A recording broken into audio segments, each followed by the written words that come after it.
কি হয়েছে? আব্বা কি হয়েছে? তেল ছিটছে না? হ্যাঁ একটু শিখছি। তুই কি আর বারবার রান্না করতে আসেন? তুমি কতবার নিষেধ করছি? তুমি যাও তো, আমি ভাইজা দিতেছি। তোমার সে ভালো আমি বাঁচতে পারি।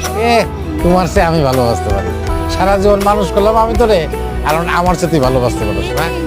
লেখাপড়া ফাঁকি দরকার না, যা করতে পারে, যা যা। কেন আব্বা, এটা মায়া মানুষের আমরা দম করে দিচ্ছি। শোন, দুনিয়ায় মেয়ে মানুষের কাম আর পুরুষ মানুষের কাম বলে আলাদা কিছু নাই। সবাই সব কাজ করতে পারে। যা, তোর কাজ হলো এখন লেখাপড়া কর, মনোযোগ করবে মা, যা যা যা। বি পদ্মা বি সিজে নে রে মা, একটা আলু ভর্তা ডিম দে, ভাত খায় নে। কি রে, বই বন্ধ করলি কেন? কেন আব্বা খাবো না? আরে খাইতে হলে কি বই বন্ধ করতে হয়? হ্যাঁ, একসাথে খাবি আর পড়বি, অসুবিধা কি?